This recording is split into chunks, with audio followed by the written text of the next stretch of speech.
to the cloud. I'm gonna go ahead and start recording. Anybody else have a win for the week?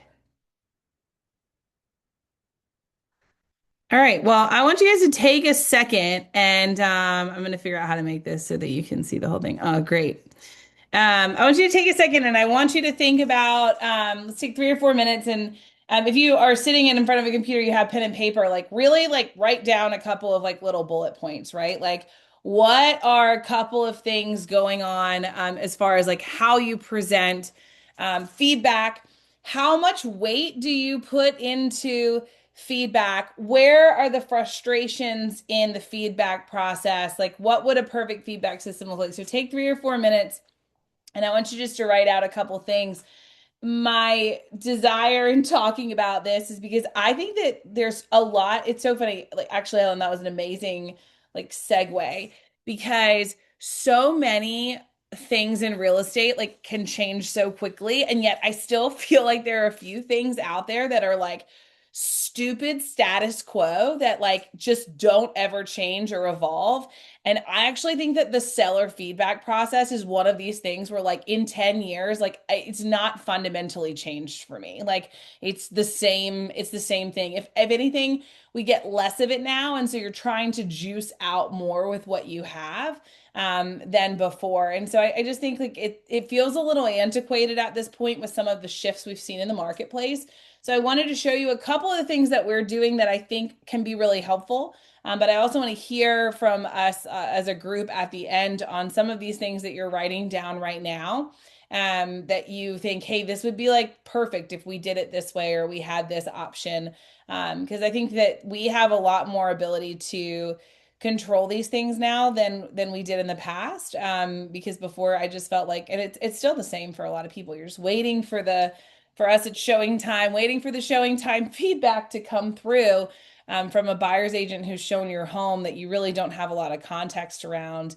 And then to think that we're going to be as bold as to take that information to our sellers and start making decisions on it. I'm going to kind of look today at like how do we refine the seller feedback process to ensure that like it's productive, that expectations are set correctly around it, because I think this is the number one place where on the listing side, what's the number one complaint you hear consumers have about real estate agents? That there wasn't enough communication. You guys know these sellers are leaving their house. Sometimes they've got 3 dogs, 2 kids, 18 bearded dragon, something crazy that they're having to do to prepare for this showing, and then they have the expectation of like they're going to hear something the second that these buyers are back. And for us, we might be spending days just trying to get the buyer's agent to engage back with us. And I'm not going to sit here and say I've never been guilty of that as a buyer's agent myself. The question then becomes is how valid is the feedback? Is the void of feedback in itself? And I can't see the chat. So if anyone pipes up, if anybody's watching, will somebody just like yell at me if there's questions or something's not working? Because I can't, I'm flying blind here. My entire screen is the presentation. So if you have a couple things written down, hang on to it because I want to make sure at the end we can kind of go through and say, hey, how are some of the ways that you're doing it? We'll take all of those suggestions. Maybe we can put together something that works a little bit better. A little bit about what we're going to cover today. I'm most excited to show you this seller buyer funnel. Claude could have probably come up with a better name for that, but we have a funnel system in our reporting. And if you've been in office hours with me on my team, you know that we sit here and immediately that's the first thing we go to when we're trying to figure out why is something not selling or what's our next strategy. What are we going to do? So I'm excited to kind of touch on some of these things today. How many of you have a funnel system when it comes to the buyers that are coming into your world? APRE, like we've got our sales qualified, our marketing qualified, our subscriber funnel. How many of you have a really well-defined funnel when it comes to leads that are coming through as buyers, maybe that you have the opportunity to represent and work with? I find agents more often than not have some kind of language around this on the buyer side. And we know that funnels work, right? We know that this is exactly how it works, this walk down, this step down. So I want to spend a few minutes today. This is really, I feel like the meat and potatoes of what we're doing a little bit differently to show you how do we communicate with our sellers on what the activity has been. So you can see this is built in the shape of a funnel. I did this yesterday with an agent on our team. So I actually have a scrap piece of paper on my desk. I don't know if you can see it with this exact same thing. But top of funnel is going to be just awareness around the listing. So, how many of you are sending like your Zillow, like Redfin views and saves? How many of you are sending your, how many saves has it, been, how many times has been saved to the MLS buckets, right? That the buyers are having. Sometimes we've used like Real Scout in the past that shows us like how many buyers are within this price bracket. Some of you guys might be running, think about like if you're running your lofty lead ads, or you're running Facebook ads or Facebook marketplace even. So the very, very top of the funnel to me is just awareness around the listing. And let me tell you, the number one reason that you can't get price drops, I really do believe this from sellers, is that they don't believe that the property has had enough people to see it, right? They think, oh, there's just somebody around the corner that just hasn't seen it yet that's gonna pay my price, right? There's just someone that hasn't seen it yet. This is why I think a lot of times when we take over listings that have expired, it's hard sometimes to get them to take that price drop initially, because one of the things that they were frustrated by is they felt like their listing wasn't presented well. We didn't reach the masses. So this part of the funnel is actually really, really important. I think agents are pretty good at kind of giving these numbers in their updates. So like we have a template, Melissa Enders, who's on our team, has a beautiful template where she actually, grabs all of these numbers to show them how many times was it presented in the marketplace. However, this is like one little piece of the puzzle. I think it is, again, super, super important that you have this. And just for the fact of building out a funnel here together, if you're still using pen and paper, let's just say you've had 1,200 impressions on the property, right? That's your top number, 1,200. That's views on your third party sites. That's the reach of your social media posts, all of the things. You don't have any engagement from these. There's no feedback as to what people feel about it. This is literally just the impressions and the awareness around the listing. And this is the very, very, very top number. And this one's important because this is where you can actually show your sellers the property is reaching. All right. The property is reaching, right? We're hitting the metrics that we need to hit here. This is where I feel like agents miss this next little part, is where we don't take notes very well, because it's not as systematized as actually having just the scheduled showing request. So the second part of this funnel turns into engagement. And when I've represented some builders, this is one of the biggest ones that I had to learn to track, because a lot of times if the home wasn't completed, or it was just framed and the buyers had just stopped by one day, I wasn't getting counted into the showings bucket. And so we had a lot more going on than the, for us it's showing time. I know for some of you guys have broker base, some of you have both, which I think is absolutely bananas. Truby, can you guys solve that down there, please? Can you put on your hat and fix that? So That is a disaster. it's Um, it's just not going to happen. Oh, it's awful because I get them, somebody else gets them. Sometimes they just show up on my Google Calendar. I have no idea why. Um, Regardless, sometimes they're not going through that channel because it's land, or because it's not built, or the agent's reaching out and maybe they're not going to schedule a showing. Does anyone on this call think that someone reaching out and then not scheduling a showing might be indicative of some feedback? But we don't capture that a lot of times when we're reporting back to our sellers, because it wasn't in our nice little showing time synopsis, right? So this is where you have to discipline down and understand the importance of this funnel, because every time an agent reaches out, every time you get that text, can you send your 220? I have a buyer interested in 123 Main Street, and you want to be like, ma'am, please, or sir, please stop, like stop, just go show the property. Or you get an email that's like, oh, my client has some questions. Or someone registers or clicks on one of those ads. All of that is an engagement. And I don't think we do a great job sometimes of actually reporting this back to our sellers. Anybody agree with this part of the funnel being a little trickier? I think this is the hardest part because it's coming at you randomly throughout the day. But this number is actually super important because this is the actual conversion on the awareness. And the next part of the funnel actually goes into where someone is in the property. So let's say our engagement, our awareness number, that top funnel number was like 1,200, whatever, in the first week of being on the market. Let's say from that let's say you've gotten 18, 18 or so folks that have engaged, whether that's ad registrations, whether that's text and emails and showing requests, right? So these are people that have not been in the house but have engaged with the property. The next section that we're tracking, and this is the one that I think we're easiest to keep up with, and this is the one that we're most successful at reporting back to our sellers, is the actual folks that walked through the house. Because how many of you can agree that engaging with it online or asking questions about it and actually physically going to the property often lead to two totally different outcomes? Maybe sometimes for the positive, sometimes maybe for the negative, depending on the condition of the house.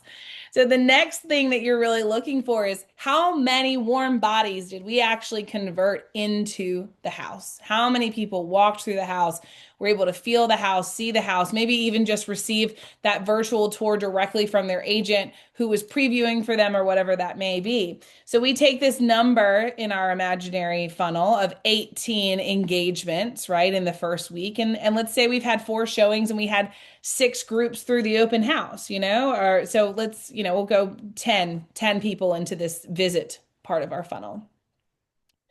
You guys know after you've had these showings, you know, you get the second showings. People start asking, can I put a pool in? Hey, what does this part of the disclosure mean? What does the HOA cover? Hey, are you paying a buyer's agent commission for the 5th time that they're asking, even though 2 years ago they had that buyer in their car with no buyer agency agreement? I'm very sorry. I'm very salty about this on moveon.com. But I think that we know when this starts to happen. And oftentimes this is when we're cluing our sellers and saying, hey, we've got some interest, they're asking questions, mostly because it makes us look good, I think, right? Because hey, look, they saw the house, they're still kind of hanging on the line, they're still interested. You get feedback that says it's in their top 2, something of that nature. You know that we've kind of stepped down out of they saw the house and there's still interest. That is the only qualification that helps you to continue to move these people down the funnel, is that they saw the house and they're still interested. There's still things that they want to understand. And then obviously, so of 10, let's say, in the market that we've been in, let's say you've got 2 people, right? That said, hey, we like it. We want to do some of our own due diligence. We want to figure out some things and kind of weigh it against another property. We're talking about what their home might be worth. Those conversations, the ones that start to make us feel like, maybe I didn't price this 100,000 over where it should be, and maybe this house is gonna sell, right? And if you've been in the last couple years with us, you understand that feeling of whew, they saw the house and there's some interest. And then finally, we get into this point of, an offer being received. Now, whether that's an offer that's 300,000 under what you have it listed for, or that is an offer that, meets all of the terms and it's going to move right into acceptance, you're qualifying those offers every single time. This is the complete picture of what's going on with the listing, right? Because every single listing has a pipeline that follows this exact same process. What I'm challenging us is to really give our sellers the entire picture of this instead of picking and choosing. Number one, when it's convenient to share. And some of us are like, well, I don't want to get their hopes up. All fine and good, but you're the same agent 3 weeks later that's asking for a price reduction. And you can't figure out why you can't get it, because we're not giving them the full picture that we're seeing. And again, knowing that the number one complaint most consumers have with real estate agents is that lack of communication. This is one of those places where I love this because this can turn into a system really fast. This one right here is the one that you just have to be the most intentional about, in my opinion, because this is where we miss a big chunk of our numbers. So let's say in our imaginary funnel, we get down to the offers received and one of these offers showed up. What this tells me is that with in the first week, right? And like this is not maybe not the story of your listing, but it's been the story of some of your listings, right? You've had 1,200 impressions. That's the top of your funnel. 1,200 impressions led to 18 engagement moments that led to 10 visits onto the property, which led to two people having follow-up questions, which led to one offer. Now I have a ratio that gives me an understanding of what does this look like moving forward? How many people through the property to potentially move into getting more questions? How many people need to leave the property feeling like they have more questions that might hint to us that an offer might be coming? How many engagement pieces do I need to get to an offer? In this case, it was 1,200 to 1, right? And there are absolutely, right? There are absolutely some benchmarks that we can use based on our markets to try to understand what this may look like, right? And these are great things to start sharing with the sellers. We talk about this all the time. If the ratios are off, like you've got really, really, really high views, but you have really, really, really low showings, the first place, instead of being like, how do I eat an elephant? It's one bite at a time. Hey, we've got incredible engagement, especially maybe over the other five listings that you're carrying and you're measuring. And this is why being on teams and in mastermind groups, it can be even more powerful because if everyone's running these ratios, you can understand how is yours fitting into the market overall. High views, low showings. Hey, here's something that we probably need to hone in on to understand what it is that's going on. We do it all the time. I'll have agents that come in here and they're like, I'm just not getting any showings. I'll go into Zillow. They've got 40 photos on Zillow, and the first eight are exterior photos of the house. And there's no engagement, and there's nothing that emotionally draws me into that home. Again, obviously, like price is a really good one. We always say if you have no showings at all, right? The chance of being farther off on price is significant to just having showings and no offers. Again, good showings, no pre-offer stage, right? What's actually going on with the property, right? What's actually an issue, maybe condition-wise? What's an issue with location? Those often fall into that bucket of things that maybe we cannot solve. So isolating what you can solve becomes really, really important there, right? Moving into that pre-offer stage, but not receiving the offers. First thing to do is go look and see what else is on the market. Where are they going? And we're going to talk about that in a second.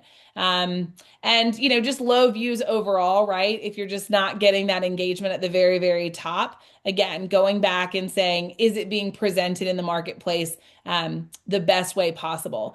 The benchmark conversions to the left of this slide, again, just trying to understand in the market that you're in, and we're all in different locations, what should the views to showings be? What should the showings to the pre-offer questions look like, right? Here's a benchmark that you might want to use, but it also may be more reliant on real data. And the faster you start tracking this data, the faster you can understand what this actually looks like for your micro market, your average price point, and the client that you're representing.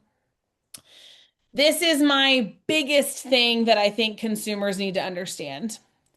Because all of the tools I just gave you, I think, help position you to advise at a higher level.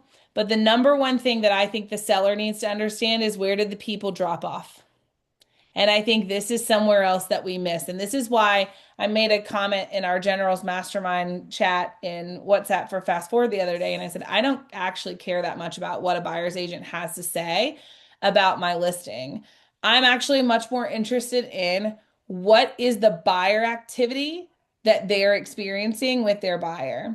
So here's where people drop off that awareness to engagement. It's going to be really hard to understand, well, where did 1,200 people go? There's no way you can keep track of where did 1,200 people go.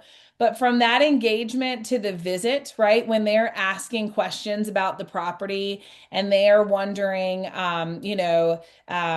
if there's commission, if the buyer's willing to accept a contingent offer, when someone schedules a showing, when you have someone reach out on Facebook Marketplace, if you're running those ads.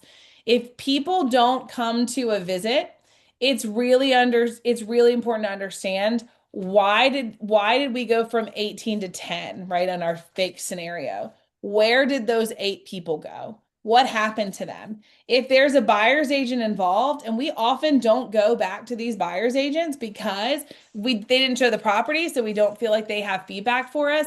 The feedback of why their buyers did not come to your listing is probably the most valuable feedback that you can get right now. Hey, you reached out about the property. Stop asking them to come schedule. I promise you, if they can schedule with their buyer and they're a good agent, they're going to ask what's going on. Hey, I noticed you haven't scheduled a showing. I'm so curious. Has your buyer gone under contract somewhere else? Give them an easy question, right, that they can know the answer to, that they can engage because understanding why the 18 in our second funnel box right here, right, under our engagement, why this is not leading to 18 here to 18 here, understanding what happened to those eight's really, really important. And there's a lot of feedback that can happen there. The next place is obviously from the visit to that pre-offer stage. And this is where I think your consumer, your seller is the most interested, right? Because this is the one that was the most inconvenient to them, if especially if they're in the house, right? The house got shown. Again, they walked out with their four dogs, with their three kids, they picked up, and then we're sitting here waiting for a buyer's agent to fill out a box online. And your seller's expectation is the second that they get back in the house, they're going to hear, every single thing that there is to know about this process. And that's just a mismatching expectation.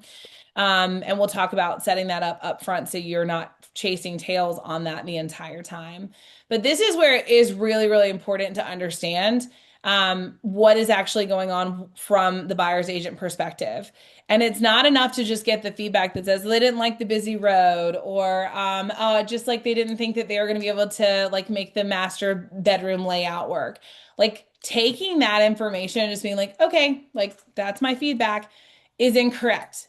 It needs to be much more in depth to understand, okay, absolutely. I totally get that. Like, did you guys look at other properties while you were out today? At this point, like just use them as the resource that you are dying to have to get more insight into the property. Not necessarily because they're the property expert, but because they have a buyer in the marketplace that found your house that felt like it fit into their buyer box. And they now understand the behaviors of that buyer that's out there that you need to understand because could we all agree that the buyer behaviors seem to be changing on a monthly basis?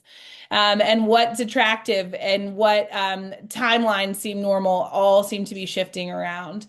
And then be able to draw this out. So I always tell our agents, like, draw this funnel. Sorry, I can't click. Draw this funnel for your sellers and draw arrows and write out in the margins. Buyer like didn't get their home under contract fast enough. Buyer said that the road was too busy. Agent said they were still looking. Spoke to the agent. They've been looking at houses for 12 months, and just not in a rush.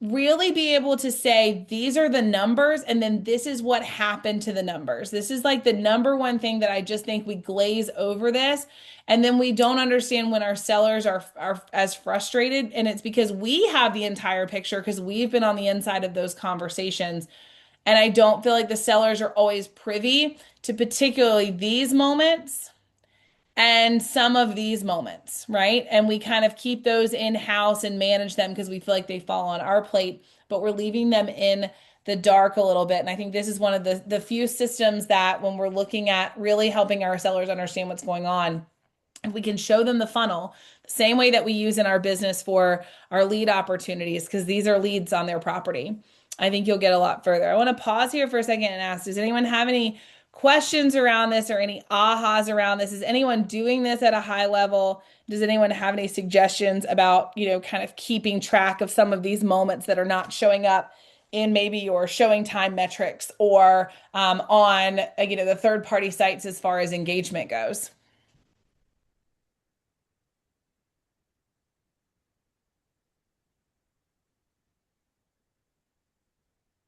I do this, Anna. I really dig deep with agents and try to understand like what are their clients looking for, like why if I've had a lot where they've scheduled appointments and then canceled and said the buyer's no longer interested. Okay, well then finding out why aren't they interested?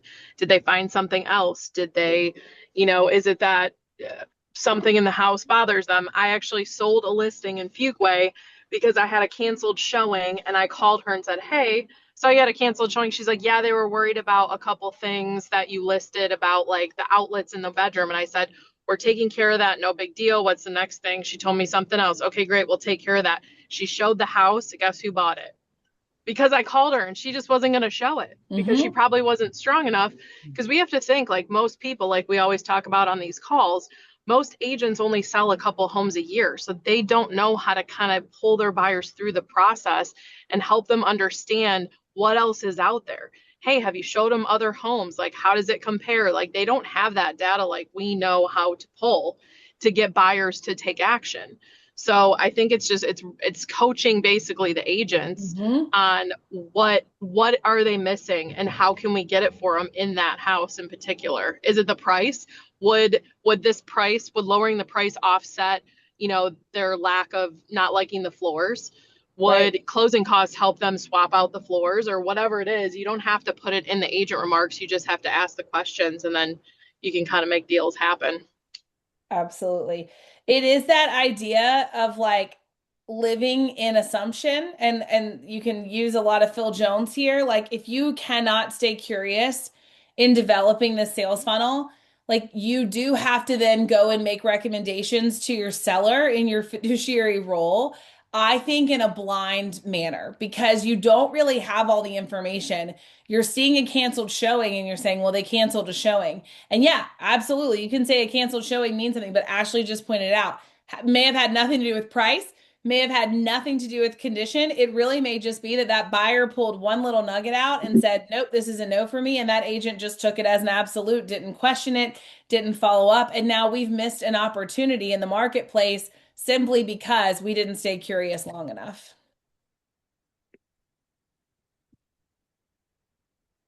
That was a I'll, great segue, oh, Ashley. Oh, sorry, go ahead. I, I was just gonna say, I'll say one more thing too, like what you talked about earlier. Of I'm sure Melissa's got like a really good report she sends out, but I started adding a template in for my sellers of here, especially like launch. Once we launched it that first weekend, here's all the things we did, including, the photography, the videography, the YouTube video, the Facebook video, the Instagram, and they're all line itemed out so they can see because it's like we say what we do, but I don't think they really understand all the extra things and all the extra steps we do.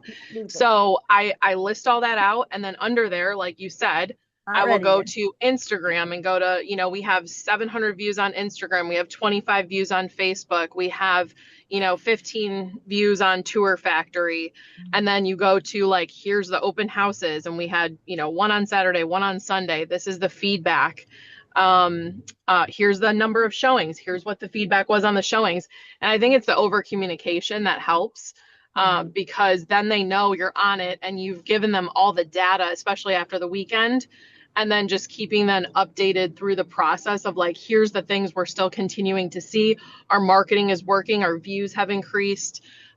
People are seeing the property. They're either coming out to the open house, and then we're trying to figure out why aren't they taking a step forward. But I think it's the template of sending all that information so they know where all your views are because most of the time we're getting feedback on what marketing are you doing. So the That's right. marketing is showing us on the views and the data that way.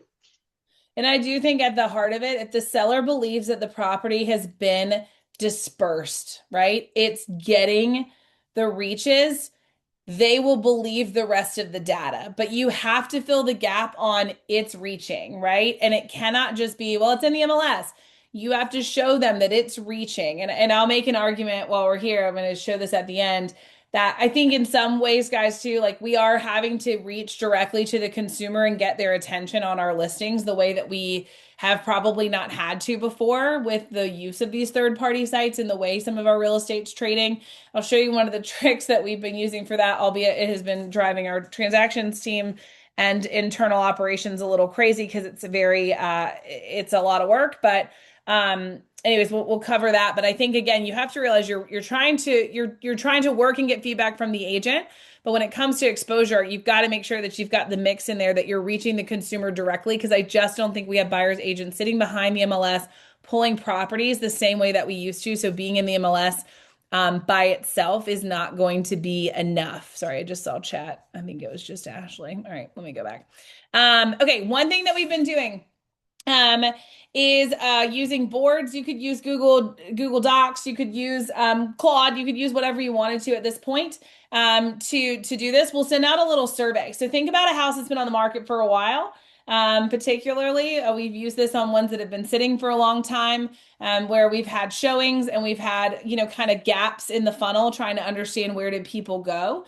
And one of the things that we've used is actually going into that buyer's agent, particularly if we know that they are selling, right? You can use the MLS to get a little bit of feedback on that. Like you can go onto Zillow and get a little feedback on that. You can kind of get a sense of, how much relevance might this buyer's agent have right now? Is it someone that I know sells in my area a lot? And we just send out a little poll that says, hey, and my mom would die because the sentence ends in a preposition. But based on your showing today, like what price range do you feel this home should be listed at? Sorry, mom. I know you're up there dying because that sentence ended with at. But I can send you can scan this QR code if you want to take a look. This is one we did on a listing we had last year in Fuquay. And just, we put it in like, hey, where do you think the range would be? These are really great, particularly when you have agents that like they don't have clients that are interested, but they've come in toward the home and you know that they've got some of that context around the market. Go back and take a survey, right? Go ask, go say, hey, what might this look like? It's more data points that you can use. And we've had great success with this. People like to lend their opinion. Ashley shared this last week, I think. Like put the little poll on your social media. People love to chime in, right? And a lot of you have agents that are following. So this is another little tool that we've used just to try to get some feedback that's a little different than what's set up in our questions. So this is really easy to put into a system if you want to use this. And I'll make sure you guys get this full dot. But feedback questions, right? Better feedback questions. All right. So, showing time, broker bay, whatever you're using gives, your predestined questions on what you're going to ask, based on what they have set up. First off, you can change those, by the way. Like you can go in and customize those if you want. I think we have a lot of cool tools though now, as nice it is that that's automated. We have a lot of cool tools like with the boards, with Google Forms, with something you could build yourself that's self-branded. That go and ask better questions, right? Go and ask better questions. Don't ask, hey, how interested is your buyer? Very, somewhat, kinda. What did they think of the home? Like, think about what a dumb question that is. What did they think of the home? Well, they probably had a lot of thoughts. That's why we were there for 45 minutes. How am I going to condense that down into a single paragraph, right? How did you feel about price, right? One through whatever. Hey, compared to other homes in this range, like where does this one fall short? My favorite. Any other feedback, right? Is any other feedback? Like, no, I'm never going to answer that question because it's open-ended and it doesn't give me any guidance on what you're looking for.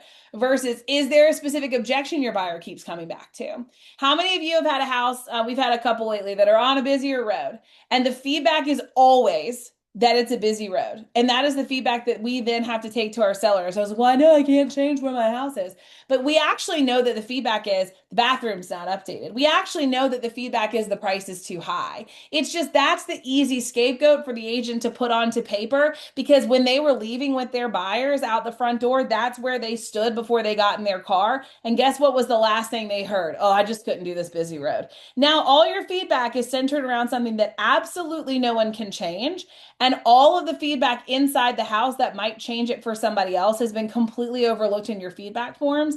And now we're sitting there having really unproductive conversations with our sellers about road noise when reality was that buyer spent 15, 20 minutes inside trying to make the numbers make sense to do a bathroom remodel in the owner suite. That's what I'm talking about. And this is where Ashley, I know she does shine because she just won't be satisfied with that surface level thing because her wonder will kick in and she'll want to know more.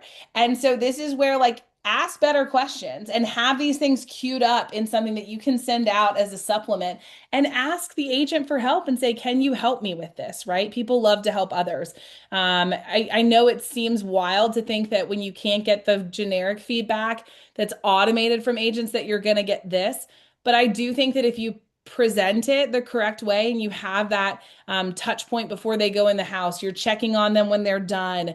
Guys, like this is just what it take. This is what it takes to engage and sell homes right now, right? For our sellers. Again, go back and say that all feedback doesn't carry equal weight. All right. Like, go do your research on who you're having conversations with. I'm not saying judge them. I'm not saying, I'm not saying like they haven't sold a bunch of homes, so their opinion doesn't matter. But I am saying, like, if this is an agent who's really, really, really out of market and they think something's way overpriced in, downtown Fuquay, maybe might they not understand, the value that's perceived there, from the local market. Again, Ashley talked about this. An agent's doing a couple deals a year, right? Do they really have a calibration on what's moving and what's changing? And are they and they also could they be coming from a place where they are fearful of losing a sale opportunity? Think about this all the time. And so they're going to show up to their buyer more of that yes man versus that advisory role. And then it does kind of become your job in that listing role to coach and to guide and to share. Again, if 6 of 8 things are showing up in agents all the time, there's a signal there. But oftentimes you're going to get that one little outlier, right? And just being able to weight that accordingly, not changing the strategy because you heard one new thing today. Try to get enough context to see, does it change? Another really important question: ask them about their relationship with their buyer. Do they have to tell you? Absolutely not. Will most of the time an agent just rattle? Absolutely. Try to get an understanding of what is this relationship? Where did the buyer come from? Are they meeting at the door for the first time today?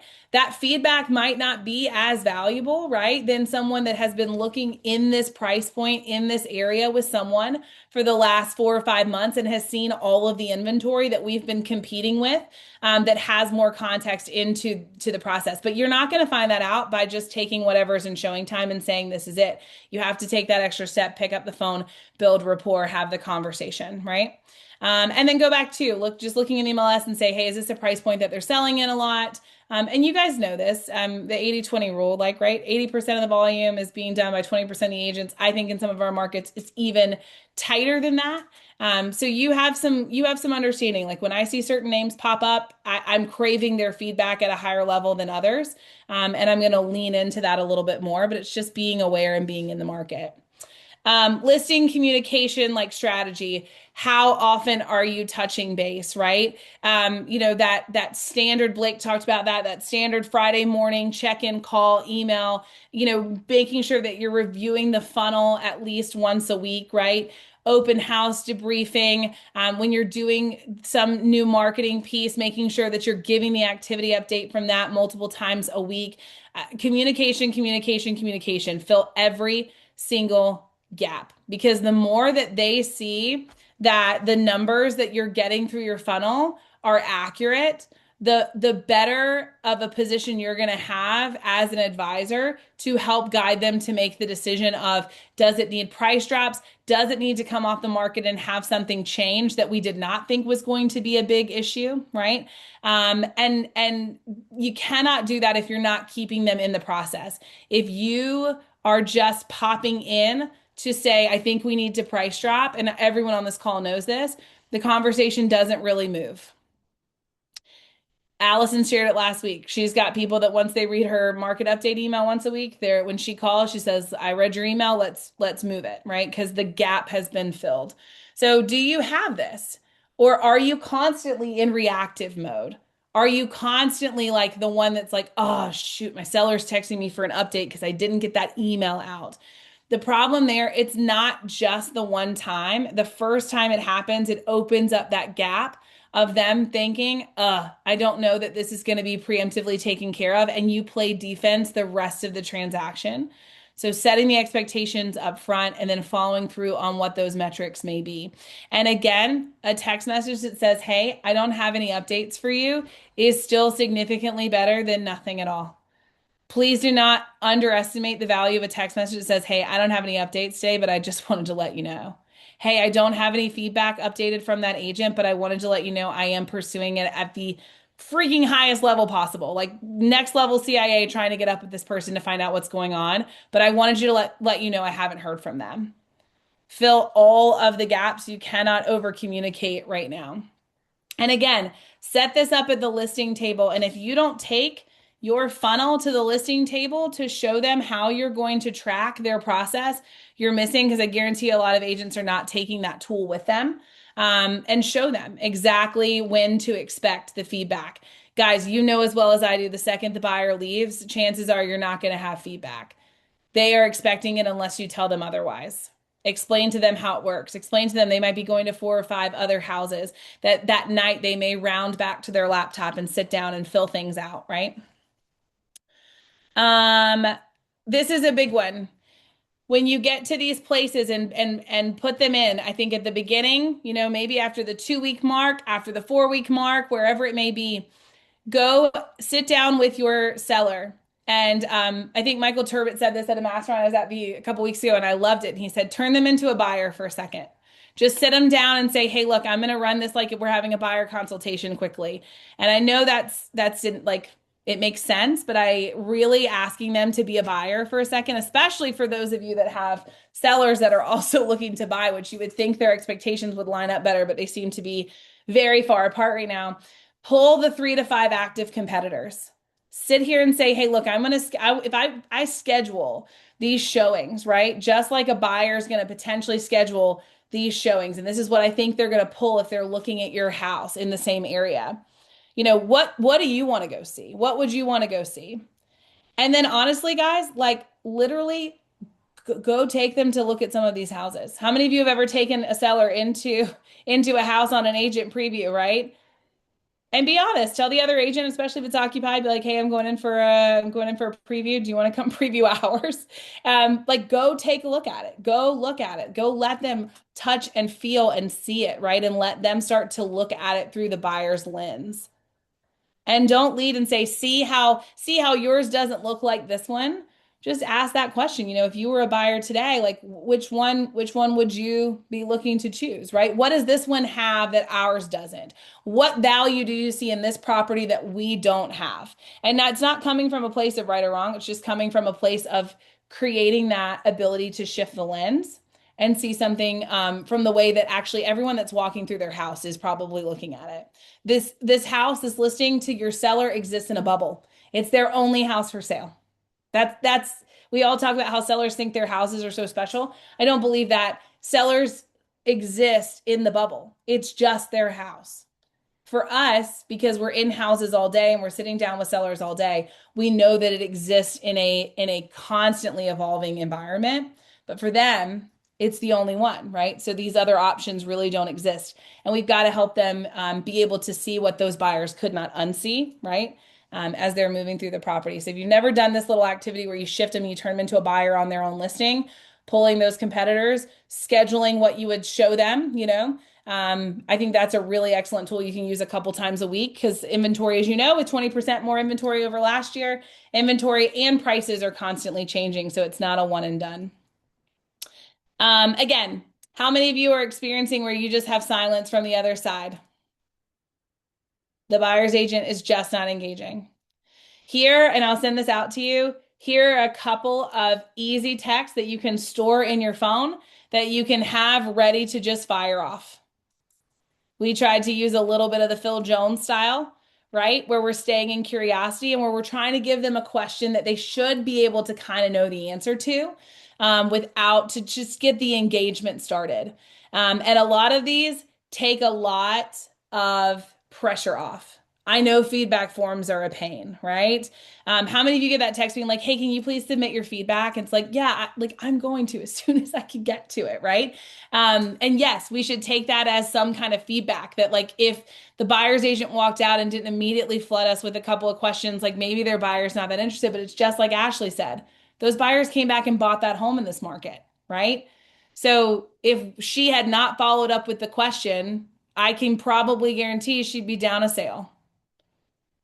So I'll send you guys these, but I would save a couple of these in your phone, right? And know, like, hey, this is the one that's right out the bat. Hey, this is the one that like my sellers are really trying to figure out, what the feedback is. It's been, 24 hours. I'm going to send this one. Hey, like it's been 4 months since we've heard from these people. This house is still on the market, right? Like, is it worth a second look, right? So these are ones that you just need to have in your arsenal to keep communication going. How many of you fall into these two traps on feedback? Everyone loves it, but there's no offers. How many of you have literally had that feedback where all of it's positive, but there are no offers coming in? Anybody experience that? Every few days. Every few days. Oh my gosh, this is such a great house. I'm sure it's going to sell so fast. Been on the market for 6 months. Good luck. What do you do? Are you taking that feedback back to your seller, Truby?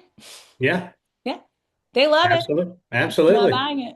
And I follow up with a conversation that goes around, we obviously are about 3 to 5% off if this is what's happening in my Yep, experience.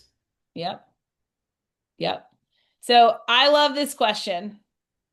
If the price were 30K lower, would your buyer have written? If the price was 10K lower, would your buyer have written? If there was a flooring concession, would your buyer have written? It's much like Ashley just said. Because the overly positive doesn't help your sellers at all. So really trying to dig a little deeper and try to understand what it is. But it's exactly what you just said. Price is almost always the hidden answer on that one because they're not coming up with a reason to say no. They're just moving on, right? And not everyone has agents that are bold enough to bring you maybe that lower offer. They're just going to have already preconditioned their buyer, so we can't write something that low. So they tell you that they love it and they move on. How many of you fall into the Anna, trap of Oh, yes, go. I was going to say I had one recently where we had price has been a thing, but there was an agent that would also be the buyer. And then he said, you know what, we're going to move forward. We're moving forward on something else, or we're going to try to see if we can make something work. It was a land kind of deal. And I said, okay, if you were going to buy this house, because he had talked about, getting quotes from his contractors, he does like some site work, what would be the offer? Like, where would you land? Give me a range.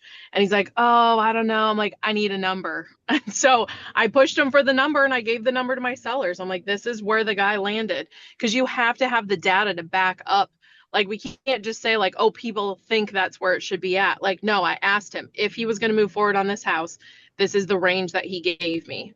Because you Mhm. have to, like, they just still, when it's in the ether and there's no price adjustment, they still think there's opportunity there. And that kind of, invisible money of like the equity that they have is still true and real.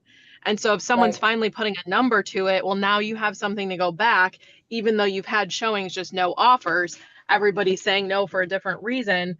And, you just got to try to pull a number out of these people to give them something concrete to go off of to potentially do a price decrease if that's what's needed. Yeah. No, I completely agree. And I always have that conversation. I have stocks that, years ago were worth $45 a share that are now sitting at $5 a share. I didn't cash out my stocks at the time, right? So it is that unrealized gain. And we have so many clients that I feel like, well, it's not real. They'll bring me a lower offer and then I can say yes or no. But you have to help them understand, like, they may not bring the offer, right? And if they don't bring the offer, you never have the opportunity to say no to something.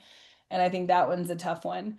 How many of you get the same objection or on something that just can't change? And that ends up being, I think, a worse block for getting the price reductions and the adjustments in the marketplace that you need to, because the seller's like, well, I can't change that. So someone is going to come along that won't be a problem for.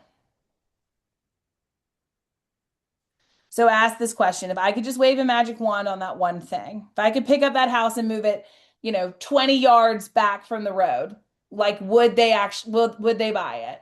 And the reality is then you're going to hear something like, well, I mean, yeah, but also there was concerns about X, Y, and Z.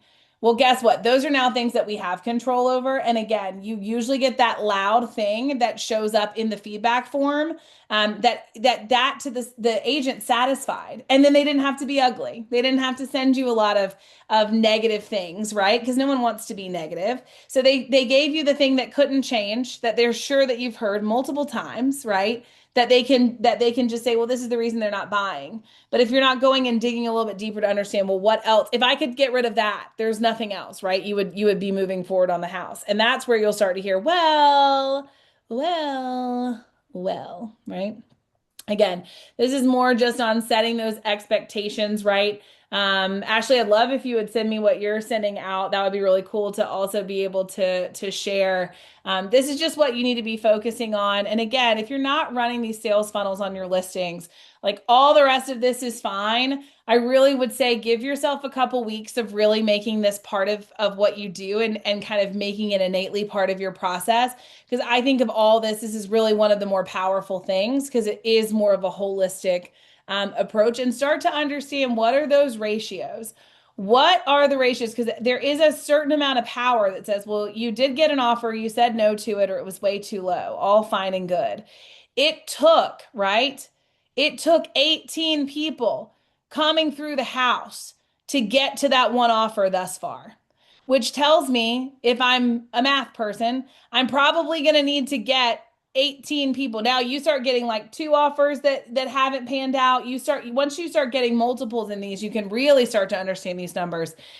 And that's where you're going and saying, look, I've got to have some kind of engagement to drive more people through the door. I need something to engage them with, whether that ends up being a broker bonus, whether that ends up being something I'll show you here that we're doing with these micro price drops to engage with the third party sites, whatever it may be. I need something because I know now my ratio, right, to get two people to go into a pre-offer stage is I gotta have 18 people through. I need nine more people, right, to be able to have one more pre-offer conversation because now we're just using the numbers and the ratios that we have on our sales funnel. So if you're not using those, it's really what I wanted to make sure that we're touching on.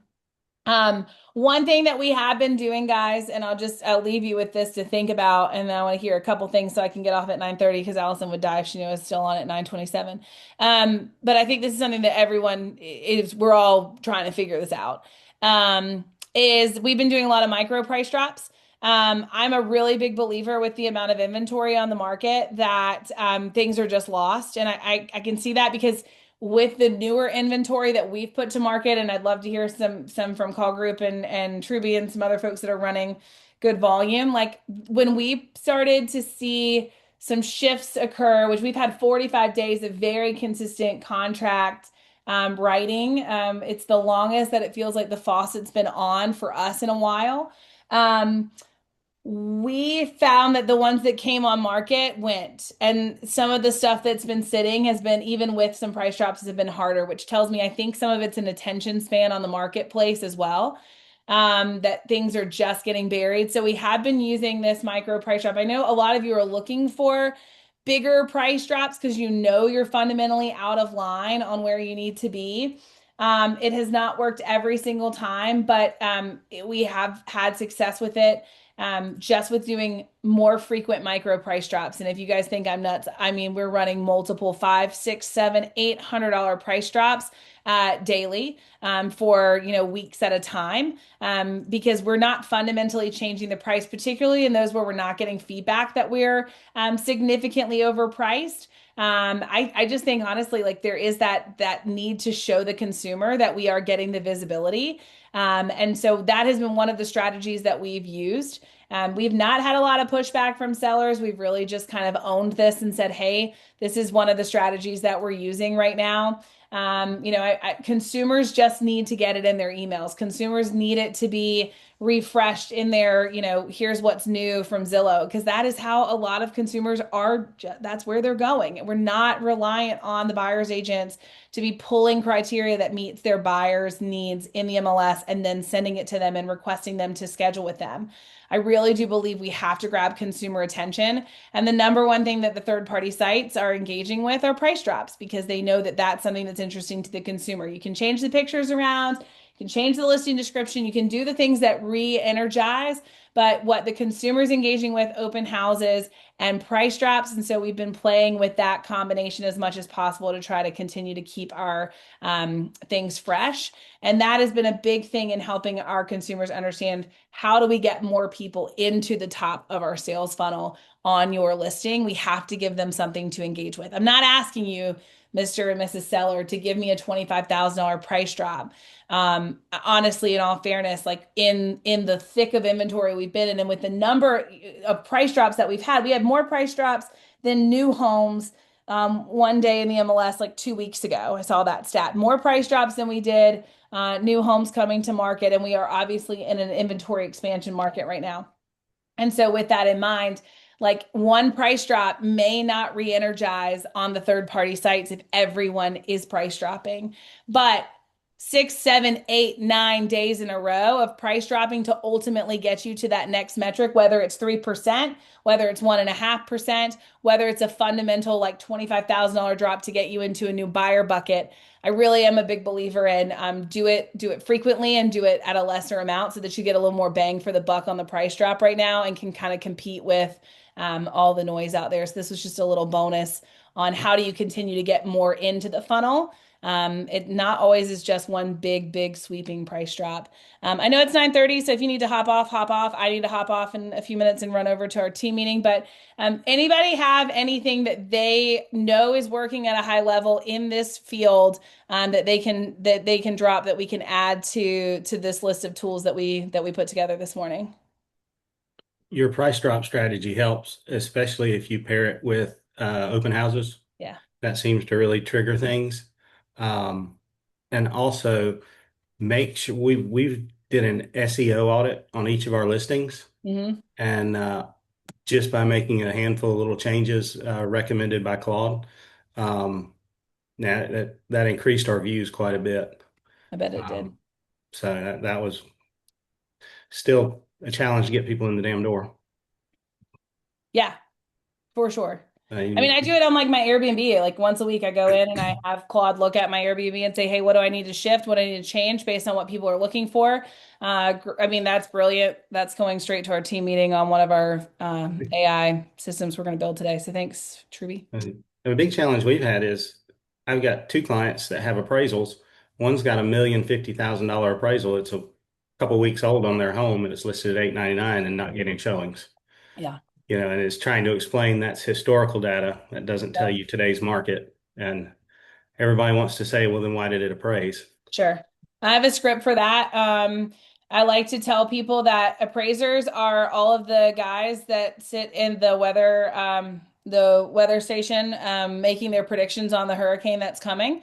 And then we are Jim Cantori. Our job is actually to go out there and call what's happening in real time. And that, most of the time, like Jim's going to have what's actually going on. And how many times have we gone and prepared for a snowpocalypse or we've prepared for a terrible hurricane that's never come? How many times have we been surprised by weather that no one ever called? But that's the difference. In this scenario, we are Jim Cantori. We are in it. Like we are watching it and we are trying to help you make the best decision in what we're sitting in versus our appraisers who get to use historical data that get to sit in the weather station. And if they're wrong, we still watch them on Tuesday morning the next day. I like that analogy. I'll use that one. Yeah, That sails well at the coast. it does. It does. North Carolina, that's a good script in North Carolina. We all get it. All right, I'm gonna wrap this into a worksheet. I'll send the slides out. I hope there's some shift you guys can take from this. I know this went long, but it's because Allison's not here yelling at me on my phone. I don't know what's coming up for next week, but we'll figure that out. If anybody has things that they need, feel free to send us an email, shoot us a message, let us know what you need. And as always, have a great Wednesday and get out there in Jim Cantori, I reckon. Have fun. Have fun. Thank It's you. wild. See ya. Bye, everybody.